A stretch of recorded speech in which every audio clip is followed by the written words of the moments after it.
Equity Gurukul के इस खास शो में आपका स्वागत है। खास मैं इसलिए कह रहा हूं कि यहाँ पर मेहमान आज जो मेरे साथ है वो बेहद खास है। आमतौर पर आप इक्विटी गुरुकुल में उन मेहमानों से मिलते हैं जिन्होंने 3-4 दशकों तक बाजार में रहकर लंबे समय में बहुत पैसा बनाया भी है और बनाने के गुर जानते भी हैं और वो आपको सिखाए भी। लेकिन आज हमारे साथ एक बड़े खास मेहमान हैं जो न सिर्फ 25-30 साल तक बाजार में रहकर अच्छे लंबे समय के लिए बाजार को देख चुके हैं, लेकिन अगर आप उनसे ना 20-25 दिन या 20-25 हफ्तों का बाजार पूछेंगे तब भी वो उतने ही कॉन्फिडेंस से बताएंगे। आप चाहे इलिक्विड एमएनसी शेयर हों, बड़े लार्ज कैप शेयर हों, हज़ारों रुपए के दाम वाले शेयर हों, उनके बारे में पूछें या फिर 10-20 रुपए वाले स्मॉल और मिड कैप शेयरों के बारे में पूछें, उनकी पकड़ उतनी ही ज़बरदस्त है। और सबसे बड़ी बात, जब इक्विटी गुरुकुल आप जैसे रिटेल इन्वेस्टर्स के लिए है तो वो रिटेल इन्वेस्टर्स उनसे सबसे ज़्यादा अपने आप को ऐसा महसूस करेंगे कि बस ये है वो गुरु जो हमारे लिए बने हैं। जी हाँ, हमारे साथ कार्यक्रम में शामिल हो रहे हैं संजीव भसीन साहब, IIFL सिक्योरिटी से। भसीन साहब, बहुत बहुत स्वागत है। और ये इक्विटी गुरुकुल, ये शो हमने शुरू इसीलिए किया है कि जो लोग बाज़ार में 25-30-40 साल बिता चुके हैं, जो कुछ सीखा है, ये आपकी एक तरह से CSR एक्टिविटी है सर। आपको वापस है ना देश को देना है। पहली चीज़ तो ये बताऊं कि ये आपकी 30 साल की जो यात्रा रही, इसमें सबसे बड़ी सीख बाजार से क्या मिली आपको? थैंक यू अनिल जी, आपने अपनी इस प्रोग्राम पे बुलाया और इतने आपके डिस्टिंग्विश गेस्ट्स हैं तो मैं उनके मुकाबले नहीं हूँ, लेकिन आपने सही कहा, हमारा मन और मस्तिष्क सब इन्वेस्टर के लिए है, रिटेल के लिए।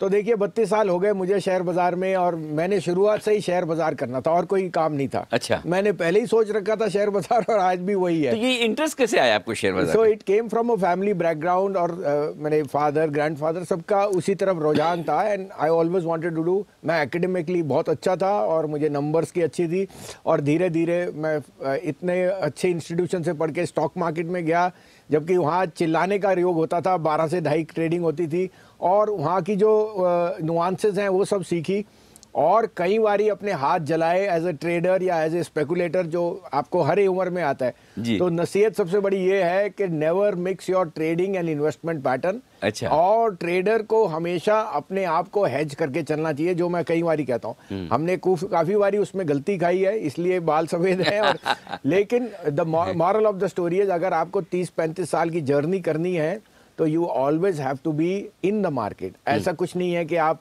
और बनने रहने के लिए आपको ये चेष्टा करनी है कि कभी आपको लीवरेज और बाकी जो मार्केट में ल्योर करने वाली चीज़ वो एक मॉडरेशन में हो। उस कारण से लॉन्गर टर्म वेल्थ जैसी कोई चीज़ नहीं है। अब ये प्लानिंग से नहीं होता अनिल जी, ये डिफॉल्ट से होता है। मैं उस पर आऊँगा, उससे पहले एक जो इंटरेस्टिंग चीज़ आपने कही, पहले अपने आप को पहचानिए। बस आप कह रहे हैं आप इन्वेस्टर हैं या ट्रेडर। अगर आप ट्रेडर हैं तो ट्रेडिंग पोजीशन को इन्वेस्टमेंट में मत बदलिए, और अगर आप इन्वेस्टर हैं तो इन्वेस्टिंग पोजीशन में ट्रेड मत कीजिए। पहला गुरु मंत्र आपको ये मिला है। अब आप ये बोल रहे हैं कि जो दूसरी बात, डिफ़ॉल्ट से पैसा बनता है, वो कैसे? डिफ़ॉल्ट से इस कारण से कि अगर आप शेयर को लेके रखें और उसको रोज़ उस तरह से ट्रैक ना करें, अगर वो ब्लू चिप है और अपना मोमेंटम कर रहा है, आप में कन्विक्शन है, जैसे सबसे बड़े गुरु वॉरेन बफेट ने कहा, यू बाय द बिजनेस। और अगर आपको प्रोस्पेक्ट लगते हैं, मैं शेयरली मार्केट कैप ट्रैक करता हूं और वो लगता है कि मार्केट कैप एक टाइम बहुत ग्रो करेगा, तो आप इंसेप्शन में कभी नहीं पकड़ सकेंगे। बट जब वो ग्रोथ पैटर्न पे आए, if you stay in the course then only you will. आपको पता है जनरली इन्वेस्टर क्या करते हैं, विनर्स को बेच देते हैं और लूजर्स को रखते हैं और बाद में रिग्रेट करते हैं कि उसमें से। तो जैसे मैंने कई बार आपके साथ टिप्पणी की है, हनीवेल की क्या स्टोरी थी या हैवेल्स की क्या स्टोरी थी, या कई ऐसे शेयर हैं जो हमने जिसमें निवेश किया और वो डिफॉल्ट से बनते रहे। मैं छोटा सा शेयर आपको बताता हूँ, जेके सीमेंट, जो आज जेके लक्ष्मी सीमेंट है, उसका नाम था स्ट्रॉ प्रोडक्ट्स। और वो 8 रुपए का भाव था और कोई पूछने वाला नहीं था, it was on the house. लेकिन स्ट्रॉ प्रोडक्ट्स का उसके बाद अमेलगमेशन हो गया, पेपर कंपनी से वो सीमेंट में आ गया और वो 8 रुपए का शेयर करते करते अगर आपने 25 साल रखा है तो उसका आज 4 टाइम्स मैंने स्प्लिट होके उसका भाव 2,500 रुपए हो चुका है। क्या बात है। तो 8 रुपए वाला 2,500। 8 रुपए वाला 2,500। तो आप सोच सकते हैं कि investment is all about patience. Default से जो ओनरशिप है वही है। 1000 कारण है मंदी के और नेगेटिविटी के, लेकिन एक ही कारण है पैसे बनाने का, ओनरशिप। और ओनरशिप का मतलब आपको साइकिल्स के गुजरना है, ये एक दिन का नहीं है, ये तो 30-30 साल लग जाते हैं वेल्थ क्रिएट करने के, और वो भी कई बारी आपको चेष्टा नहीं होती कि गलत है सही है, but you have to be in the market. मतलब इन्वेस्टेड रहे, बाजार से बाहर निकल के तो खेल खत्म। सर अगर आप इंडिया की स्टोरी को ये समझते हैं, मैं आपको पहले भी कहा, जैसे आपने कल आपसे मजाक में कहा कि 1983 में अगर आप मारुति लेने जाते तो 63,000 रुपये आपको लग रही थी, और आप सोचते रहते 63,000 कहाँ से गूँ। आज आप 80,000 का आईफोन 1 मिनट में लेते हैं, आपको पता भी नहीं लगता। करेक्ट। अब आप मार्केट कैप देखो आईफोन की कहाँ हो गई है, या वो 63,000 वाली मारुति। सो इस कारण से हम कई बारी वी ऑलवेज थिंक के घुसे ना घुसे, there is no such thing as timing the market. It is just any time जब आप एक मन बना लें कि equity as an asset class own करना है, किस प्रोपोर्शन में करना है depends on your age profile, but being there that is the only mantra. मैं ना आपसे इतने सालों से मैं आपको जानता हूँ, आपके हज़ारों इंटरव्यू मैंने कर डाले हैं।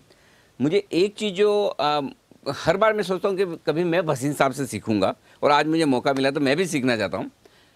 सर ये कॉन्फिडेंस कहाँ से लाते हैं आप इतना कि नहीं, मतलब गिरते हुए बाजार में जब 10,000 निफ्टी होगा तो सब बोलेंगे 8,000 हो जाएगा, 8,000 होगा तो सब 6,000 बोलेंगे, और 12,000 होगा तो सब 14,000 बोलेंगे, राइट? भीड़ तो यही करती है। 10,000 की निफ्टी में आप नहीं सोचते कि 8,000 या 9,000 हो जाएगा, आप 12,000 सोचते हो। ये कॉन्फिडेंस कब, कैसे और कहाँ से आता है? सो देखिए अनिल जी, पहली बात तो मैं कॉन्फिडेंट आदमी और पॉजिटिव आदमी हूँ। आपको पता है ये तो जिंदगी में भी उतार चढ़ाव है, और हम इसको किससे चेष्टा करते हैं? अपने मन से जी। मन और मस्तिष्क। तो मन और चंद्रमा और मस्तिष्क और माँ, ये हमारी सांस है। अगर आप किसी भी दिन शेयर बाजार से धोखा खा गए या मंदे हो या निराश है, आपकी मदर सबसे पहले जान जाएगी। ये मेरे को उन्होंने बहुत पहले कहा था कि बेटा वही करना है जो जिससे मन में चिंता ना आए, और उनके कारण से कि उनको ना चिंता है, मैं पॉजिटिव रहता हूँ कि इस शेयर बाजार में रहना है तो उनके आशीर्वाद से और पॉजिटिव ही रहना है, चाहे लोगों का वेल्थ क्रिएट करे। अपने लिए तो आप जो कर लें, देखिए I am at an age जहाँ मुझे उसकी भगवान की मेहर, लेकिन मैं चाहता हूँ हमारे तजुर्बे से लोग सीखें और समझे कि मंदी का कारण अगर आता है तो वो आपके लिए लेने का अपॉर्चुनिटी है। साथ में you know as a bent of mind we are always positive. India की डेमोग्राफिक्स पे आप नेगेटिव हो ही नहीं सकते, because despite so many imponderables. आप देखिए कहाँ है बाजार। 2 साल पहले जो आपको दिख नहीं रहा था वो आज आपके सामने रियलिटी है, और अब वो green shoot and so on. So there is no fine time, you have to be positive on the market. Fear is always a good time to buy. लेकिन फियर होता है तब इस तरह का डर होता है कि आज नहीं लेकर कल लिया तो सस्ता मिलेगा, और ज़्यादातर वक्त लोग जो इंतज़ार करते हैं वो सही भी पड़ते हैं कि हर दूसरे दिन भाव गिरते हुए नजर आते हैं। जो पैनिक वाली सिचुएशन होती है, क्या उस समय हिम्मत की जा सकती है? करें तो कैसे करें? बहुत अच्छी बात कही आप। देखिए सैटरडे को क्या हुआ था, एक एकदम हॉरर शो हुआ था कि डाउ वीक था, LTCG नहीं आया और मार्केट क्रैश कर गई। अब अगर आप सोचते कि ये 11,500 600 जो भी है उसके बाद ये, तो आपने मिस कर दी अपॉर्चुनिटी। 3 दिन में रिबाउंड आ गया। उसी तरह से मैं कहता हूँ fear comes because of a event, और उस इवेंट में भाव आपको साथ मिलते हैं। नहीं तो क्यों आपको रिलायंस सस्ता मिलेगा? कोई ना कोई कारण होएगा, लेकिन दैट कारण is temporary. Prices are falling because of a fear factor या सप्लाई एंड डिमांड, और किसी को फियर को आपको लेना चेष्टा करनी चाहिए, तभी आप कमाएंगे। तो there is never a find time of buying और सेलिंग। और अनिल जी मैं इन 30 साल में गुजर चुका हूँ इस तरह के, मैंने 3 तो सर्किट्स देख चुका हूँ, तो मुझे पता है कि क्या फियर है और क्या ग्रीड है, और इस कारण से हम बाजार को थोड़ा बेटर एनालाइज कर सकते हैं या एंटिसिपेट कर सकते हैं। तो आपके लिए एक और बड़ा लेसन ये कि आपको 30 साल मार्केट में बिताकर सीखने की जरूरत नहीं, 3 सर्किट देखकर सीखने की जरूरत नहीं, वसीम साहब के अनुभव से सीखिए। वसीम साहब एक और सवाल मैं जो आपसे पूछना चाहता हूँ, क्योंकि आप है ना कभी स्टॉक्स पर बात करने से परहेज नहीं करते। आमतौर पर बाजार के जितने बड़े गुरु हो गए, हम स्टॉक्स पर बात नहीं करेंगे, राइटली सो, उनके अपने कंप्लायंस इशू होते हैं, आपके भी होते होंगे, लेकिन आप दिल से बोलते हैं।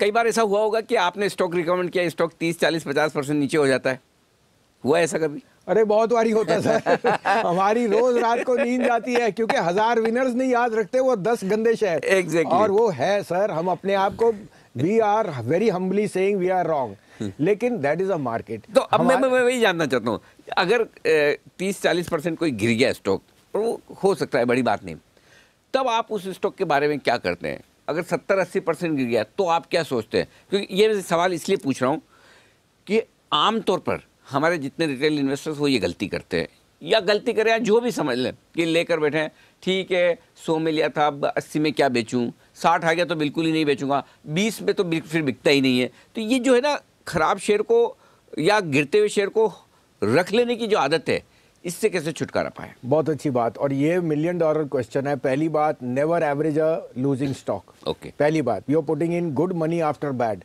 ये मैंने प्रिंसिपल सीख लिया। मैं कभी अपनी लॉस, चाहे आपको कंपनी कितनी पसंद आ रही हो, बिल्कुल, अगर उसका भाव मेरे को फॉलिंग नाइफ दिखे और मुझे दिखता नहीं, समझ नहीं आ रहा क्यों घट रहा है, तो मेरी पहली इसका मतलब समझ नहीं आ रहा तो करेक्ट। अगर मुझे पता है कि जेन्युइन है, ब्लू चिप है और कोई कारण से गिर रहा है, तो I will definitely. But if I am on the wrong foot और मेरा ईगो मुझे बेचने नहीं देता, देखो आई एम ऑल्सो, मेरे पे भी इमोशन, लेकिन अगर मेरा ईगो मुझे बेचने नहीं दे रहा, मैं और खरीदने की चेष्टा नहीं करता। इस कारण से अनिल जी, मैं कहता हूँ सबसे अच्छी चीज़ जो आज हमारे यहाँ एक रेवोल्यूशन आ गया, वो सिप और म्यूचुअल फंड है। Mutual fund managers are unemotional because they are managing your money, और वो लॉस काटना जानते हैं। उनको इमोशन नहीं है क्योंकि उनको आपका परफॉर्मेंस देना है। वो चीज़ बेच सकते हैं, आप और मैं नहीं बेच सकते। इस कारण से the mutual fund route or the SIP route is the best long term investor for the passive investor। नहीं, लेकिन सर उसमें एक दिक्कत है, म्यूचुअल फंड में पैसा लगाएं, सिप में पैसा लगाएं, 5-15 साल के लिए भूल जाएं, पैसा तो बनता है। ये तो प्रूवन ट्रैक रिकॉर्ड है। आप मतलब बहुत घटिया से घटिया इन्वेस्टर हैं तब भी बना लेंगे। लेकिन है ना, उसमें एक तो 2 प्रॉब्लम है। एक तो मज़ा नहीं आता मार्केट में खेलने का, और दूसरा ये कि जो पैसा स्टॉक में डाल के कई कई गुना हो सकता है। म्यूचुअल फंड में एवरेज रिटर्न्स मिलेंगे, एवरेज से बेहतर रिटर्न मिलेंगे। तो जिनको बहुत ज़्यादा पैसे बनाने हैं और जिनको ये लगता है कि मुझे भी तो एक सेटिस्फेक्शन होना चाहिए कि देखिए मैंने खरीदा है, मैंने स्टॉक ढूंढा है, मैंने इसमें बना है, तो ये जो दो इमोशंस है, इनको कैसे कंट्रोल करना है? तो वो इमोशंस तो प्योर एंड सिंपल है। उसके लिए आपको अपनी बैलेंस शीट ठीक पढ़नी है, आपने अपना रोड चेक्स करने हैं, सी व्हाट द प्रोडक्ट। उसके लिए आपको मैं सिंपली बताऊं अनिल जी, मैंने अगर कोई मल्टी बैगर बनाया है, it has been from the grass root level, कोई बैलेंस शीट पढ़ के नहीं बनाया। तो उदाहरण के लिए, अगर आपने पेज इंडस्ट्री 750 रुपये पे मैं था जब मैं डॉइचे बैंक में, और प्लेसमेंट हुई, यही एनालिसिस कर दे कि जॉकी एज अ ब्रांड कितना उसका ब्रांड वैल्यू होएगा। और आज की डेट में आप अपने बच्चों को जानते हैं, उनकी जो स्पेंडिंग पैटर्न्स है पर्सनल कंजम्पशन पे आर मच अबव जो आप कभी और मैं कभी कर सकते थे। तो वो बताता है कि जो ब्रांड एक वायबल है या दिखती है, उसके अगेंस्ट तो कोई मुकाबला नहीं है। ऐसे ही आपको मैंने बोला कि सनसिल्क शैम्पू लेडीज 10-20 रुपए बढ़ने के लिए अपना चेंज नहीं करेंगे, पर्सनल कंजम्पशन है। तो कभी कभी आप कॉमन सेंस से बहुत पैसा कमा सकते हैं। Similar is the case of Maruti, जो हर घर की चाहत थी 1985-90, और जब उसका इशू आया 2003-4 में, सरकार ने 125 रुपए अपना शेयर बेचा। लेकिन जो जिसको ओन करना था वो शेयर, उसने वहां से 10,000 रुपए तक की जर्नी देखी। ऐसे अनगिनत एग्जाम्पल हैं। So actually you are right. अगर आप अपना रिसर्च करें और अपने डे टू डे यूजेज में देखें, क्या इंडिया की सबसे बड़ी पॉजिटिव क्या है, हमारी डेमोग्राफिक्स। एक तरफ से हमारे लिए प्रॉब्लम भी है पॉपुलेशन, एक तरफ से हमारे पे ब्लेसिंग इन डिस्गाइज है कि हमें 125 करोड़ कंज्यूमर है सर। एग्जैक्टली, और 125 में से अब तो और होने वाले हैं जो आपके CA और RA। सो आई थिंक हाँ, ऑफिशियली इतने आदमी और अगर आ गए आके तो आपके बैंक अकाउंट और कंजम्पशन बिजनेस देखो ऑफिशियली कितना लेजिटिमेट हो जाएगा। And so I think the common sense will always make money for the end investor. बेचना कब है? खरीदने की राय देने वाले बहुत मिल जाएंगे, चाहे वो मीडिया चैनल्स पर मिले, अखबारों में मिले, ब्रोकरेज हाउस में मिले, फंड्स में मिले। बेचने की तो कोई बताता नहीं, तो आप कब बेचते हैं? Very good point. तो मैंने अपना जब इनिशियल कैपिटल था वो कम था, और पैसा तो मल्टीप्लाई होता नहीं, तो मैंने क्या सीखा कि जितना मेरा कैपिटल, अगर मेरे एक्सपेक्टेड रिटर्न मिल गए, मैंने अपनी असली लागत निकाल ली, और जो मेरा इनिशियल कैपिटल बना उसको एज स्टॉक ही रहने दिया, और वो over a period of time multiply. So the money is limited. उसको मैंने कितनी फास्ट रोटेट किया या वगैरह, प्रॉफिट्स को मैंने कभी लिक्विडेट नहीं किया, let it remain in the shape of stock, और वो टचवुड काफ़ी over a period of time बढ़ते गए। ऐसे आपको मैंने उदाहरण दिया हनीवेल का या हेवल्स का, या कोई भी ऐसे जो बहुत बड़े मल्टी बैगर्स बने। Take out your initial capital from your returns and let the return stay as stock. अच्छा सर, आपने कहा कि मैंने शुरू से सोचा था स्टॉक मार्केट में आऊँगा, राइट? आपका फैमिली बैकग्राउंड भी था और आपका इंटरेस्ट भी था। तो आपका इंटरेस्ट एक्चुअली, एक तो फैमिली बैकग्राउंड अपनी जगह हो गया कि चलो मेरे लिए सेट बिजनेस है, फादर भी यही कर रहे हैं, ग्रैंडफादर भी यही कर रहे हैं, तो मेरे लिए ज़्यादा दिमाग लगाने की ज़रूरत नहीं है, और मुझे DNA में भी मिल गया उनसे। लेकिन दूसरा कहीं कि ये था कि ये ऐसा बिजनेस है जहाँ अच्छा पैसा बनाया जा सकता है।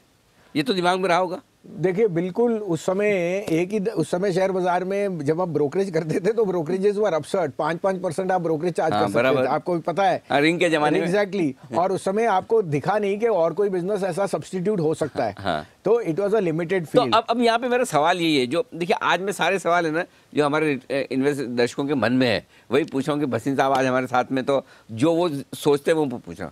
अब हर आदमी जो स्टॉक मार्केट में आता है मैक्सिमम कोई 2-5% छोड़ दें, वो ये सोचता है कि देखिए ये ऐसी जगह है जहाँ मुझे कम मेहनत करनी पड़ेगी, थोड़ा पैसा लगाऊंगा ज़्यादा पैसा बन जाएगा दूसरों के मुकाबले में। ये बेसिक सोच है, थॉट प्रोसेस यही है। अब उसके लिए फिर क्या करते हैं कि जैसा आपने भी बोला कि आप पैसा तो लिमिटेड है, इन्वेस्टमेंट करके कितना कर लेंगे, तो क्यों ना ट्रेडिंग कर ली जाए। थोड़ा एक काम करता हूँ, पहले ट्रेडिंग करके लिए थोड़ा अच्छी कैपिटल बना लेता हूँ, थोड़ा पैसा बना लेता हूँ, फिर इन्वेस्टर बन जाऊँगा। ये सोच सही है या गलत? देखो, अगर आप ट्रेडर हो और सारे नुआंसेस समझते हो और धंधे की तरह कर रहे हो तो इससे अच्छा बिजनेस नहीं, 9:15 से 3:30। हाँ। लेकिन अनिल जी ये एक मिथ है कि ये इजी बिजनेस है। आप बताइए सुबह आपको क्या तैयारी करनी पड़ती है? मैं रोज सुबह 6:30 बजे मार्केट मंत्रा लिखता हूँ। सोने का भाव, oil, bond yield, gold, macro micro, Donald Trump किस तरफ से उठ रहे हैं ये मेरे को देखना पड़ता है, और उसके साथ एक मार्केट की एनालिसिस करनी है, स्टॉक रख। So it's a very tedious job और आपको ये पता, it's not easy. Similarly trading is not easy अगर आप 3 उसके नुआंसेस रखो, mark to market, value at risk and hedge. ये तीनों को अगर आप कंट्रोल कर सको कि आपका हेज क्या है। वापस बताएं तीनों चीज। मार्क टू मार्केट मतलब आपका लॉस कितना आ रहा है वो आपका लिमिट, अगर आप वो कंट्रोल कर ले, क्योंकि आपको पता है डेरिवेटिव्स में रोज सेटलमेंट होती है, राइट। और अगर आपका मार्क टू मार्केट ज्यादा हो गया फिर आप वापस नहीं आ सकते। तो मार्क टू मार्केट को कंट्रोल करना अहम बात है। Number 1 value at risk. एक कॉन्ट्रैक्ट 5 से 7 लाख का है, अगर मैं 50,000 कमा सकता हूँ तो 50,000 गवा सकता हूँ, उसको कैसे कंट्रोल कर। और थर्ड हेज, अगर मेरे पास लॉन्ग है 10 लाख के तो मेरे पे शॉर्ट है या नहीं है, क्योंकि कल को रात को क्या होता है मुझे नहीं पता, उसको मैं बर्दाश्त कर सकता हूँ या नहीं। अच्छा, आप शॉर्ट भी करते हैं? बिल्कुल मार्केट में जब मौके मिलते हैं हेज करने के लिए तो आपको करना ही पड़ेगा, नहीं तो आप लास्ट नहीं करोगे। The volatility in the market will always see your stop losses are. आज नई बात मुझे आपके बारे में पता चली कि हेजिंग के लिए भले ऐसे शॉर्ट ना करते हो लेकिन हेजिंग के लिए आपको हेज करना है अनिल जी, नहीं तो आप कभी कमा के रख सके नहीं। आपका एक तरफ से मार्केट नहीं चलती, दोनों तरफ मार्केट में। क्या ये ऐसा पॉसिबल है कि ट्रेडिंग करके थोड़ी कैपिटल बना ली जाए और उसके बाद इन्वेस्टमेंट करें, या फिर एक बार अगर ट्रेडिंग करके थोड़ी कैपिटल, पहली बात तो ज़्यादा लोगों की बनती नहीं, उल्टा जाने के चांस ज़्यादा है, और अगर बन गई तो फिर वो लालच जाएगा नहीं, फिर सोचे कि फिर क्यों अब इन्वेस्टमेंट करूँ, ट्रेडिंग ही करते रहूँ, यहाँ पैसा बन रहा है। बिल्कुल, तो वो एक देखिए एक एड्रेनलिन रश है। जब आपको वो दिखता है शेयर बाजार उतार चढ़ाव, वो आपके सिस्टम में आ जाता है। हाँ। अगर आप वो टॉलरेट कर सकते हो, आपकी हेल्थ को हानि नहीं है, साथ में आप में डिसिप्लिन है, क्योंकि आपको पता है पैसा लिमिटेड है और आप हमेशा डाउट करोगे, लेकिन जब आपके स्टॉप लॉस या आपकी जेब कम हो गई तो आपको पता है कि you are in the wrong place. तो यू मस्ट बी, आपकी जो आपकी तृष्णा है वो एक तरह से it should be very very disciplined and you must be aware the market can be very cruel. तो the trader has to be aware, और साथ में मार्केट साइकोलॉजी समझनी चाहिए। Don't catch falling knife, sell weakness, buy strength, ये old adages हैं। आप उसको फॉलो कर सकते हैं तो मुश्किल है। 50 वाला जेपी जब 40, 30, 20 हुआ, सबने लेने की चेष्टा की, जिसने बेच दिया, जिसको मंदी करनी आती है वो ट्रेडर है। जो सिर्फ तेजी करे वो ट्रेडर लास्ट नहीं करेगा, क्योंकि एक तरफ का बाजार नहीं चलता। जब वीकनेस है उसको पहले बेचना है। तो जैसे मैंने कहा, it has to be with your temperament, with your conviction and with your discipline. अब मैं एक चीज़ जानना चाहता हूँ, कोई शेयर भसीन साहब के पोर्टफोलियो में आएगा, खरीदा जाएगा, ये कब और कैसे होता है? भसीन साहब किसी शेयर को कब खरीदते हैं? वो खरीदने के पहले क्या देखते हैं? तो देखिए, पहली बात तो ये है कि एज एन एनालिस्ट या एज ए एडवाइजर जो हम करते हैं, मैं अपने पर्सनल पोर्टफोलियो में ट्रेड नहीं करता, बिल्कुल भी नहीं। जो मेरे पे पुराने पोर्टफोलियो है वो इन्वेस्टमेंट है। और आज जो हम इन्वेस्टमेंट की चेष्टा करते हैं वो एक मार्केट की डायनामिक्स के साथ है। अब आपने देखा ही है 2 साल से market has been very very unkind to mid caps, और अगर आपने 2017 से मिड कैप लिए हैं तो आपके लिए तो 12,000 का लेवल इज डिसेप्टिव। मतलब ही नहीं आपको तो हम यही चेष्टा कर रहे हैं कि अब मार्केट बदलने वाली है। ट्रेंड हमारे हिसाब से second half of 2020 can be very good. इस कारण से we are seeing sector stocks जहां पे मिड कैप्स में एक्सट्रीम वैल्यू है और जहां हमें मैनेजमेंट्स और उनके बिजनेस प्रोफाइल पे बहुत भरोसा है। So we are looking for those as a trend जिसको हम आउटलाइन कर रहे हैं। हमने अभी रिसेंटली पोर्टफोलियो बनाया था that is out perform the Nifty, it has out perform the mid cap. नहीं सर, एक तरीका तो ये है कि जैसे आपने पोर्टफोलियो बनाया है और आपने देखा कि भाई ये 10, 20, 25 स्टॉक ऐसे हैं लाइफ टाइम हाई में इतना गए थे, अपने अच्छे समय में इतना बढ़े, अब 40%, 50%, 60% नीचे मिल रहे हैं, मैनेजमेंट ठीक है, कंपनी ठीक है, बैलेंस शीट ठीक है, ले लें। एक तो वो तरीका जो आप बता रहे हैं कि भाई उसका पोर्टफोलियो बनाए। दूसरा, पहली बार जब कोई शेयर आप खरीद रहे हैं वो क्या सोच कर लेते हैं, उस शेयर में क्या क्या, उस कंपनी में क्या क्या देखते हैं आप? नहीं तो उसी से मैंने आपको बताया कि हैवल्स में मैं यूटीआई के लिए ब्रोकिंग करता था और बॉम्बे में था 99 और जीआईसी म्यूचुअल फंड के बाद हैवल्स का बहुत बड़ा लॉट था। उन्होंने कहा संजीव दिल्ली की कंपनियां हैं, इसको बेच दीजिए। 15 रुपए का भाव था। मैं मिल के आया मिस्टर कीमत राय गुप्ता जो अंडर हिल रोड में रहते हैं, जो 2-2 हजार गज के प्लॉट हैं, अगर कभी आप जाएं यूनिवर्सिटी, और उन्होंने उनकी बिजनेस का प्रोफाइल वाज वंडरफुल, बट वो एक बहुत टाइट फिस्टेड आदमी थे, खर्चा नहीं करते, मार्केटिंग नहीं थी, लोगों को पता नहीं। उससे उनके लड़के को मिला जो यंग था और उन्होंने अपनी विजन बताई, तो वहाँ से मुझे हैवल्स पे बहुत बुलिश होना। मैंने कहा इलेक्ट्रिकल्स में इस जैसी मार्केट में इनका तो नाम ही नहीं पता और इनका मार्केट शेयर देखो कितना है। So underlying asset, business profile and market cap, ये तीनों चीज़ें आपको बताएंगी। वहाँ से हैवल्स की मार्केट कैप 100 करोड़ भी नहीं थी और आज 40,000 करोड़ हो गई इन द लास्ट 22 ईयर्स। तो आप सोच सकते हैं पोटेंशियल कितना है। अगर आपको इनिशियली एक अंडर वैल्यूड मार्केट कैप के ऊपर जो स्टॉक मिल जाए जहां business profile is ट्रेमेंडस, it's like a joule in the crown. ऐसी और कोई एक आध स्टोरी ऐसी भसीन साहब जो बताना चाहे, क्योंकि जनरली ना दर्शक उससे ज़्यादा रिलेट करते हैं कि आपने कोई और ऐसा मल्टी बैगर शेयर जो कई गुना हो गया, वो कब कैसे खरीदार, किस तरह से आप उसमें बने रहे? तो आपको हनीवेल के बारे में मैंने बताया ही है। मेरे एक अंकल थे जो उस समय टाटा स्टील के लिए इंजीनियरिंग करते थे और उन्होंने कहा टाटा हनीवेल, उन्होंने मेरे को बेसिक समझाया कि हनीवेल कितना ग्लोबल प्लेयर है। Tata Honeywell is a 51-49 between, Tatas के पास 51 था और एक ग्रीन फील्ड प्रोजेक्ट था, तो वो उस समय 51 रुपये का था। लेकिन मैंने पोटेंशियल देखा डिजिटलाइजेशन का इंडिया में और कुछ ऐसा सोच नहीं थी। उसके बाद उसका भाव मेरे पे 5 पे 3 राइट आया और 1650 शेयर हुए। 10 साल में अनिल जी उसका भाव 750 हो गया, जिसके मैंने ज़मीन की, और आज उसका भाव 34,000 रुपये है।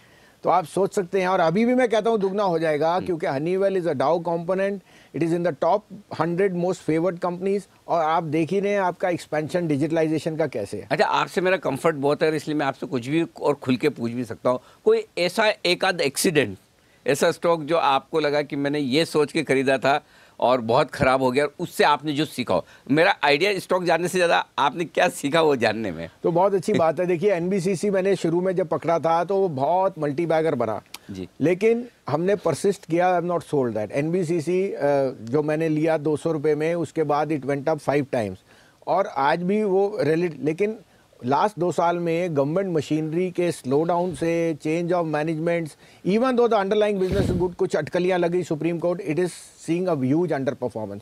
आई own the stock, it is in our portfolios, but our moral is high that in the next 2 years this could be a huge turnaround because underlying assets चल रहे हैं।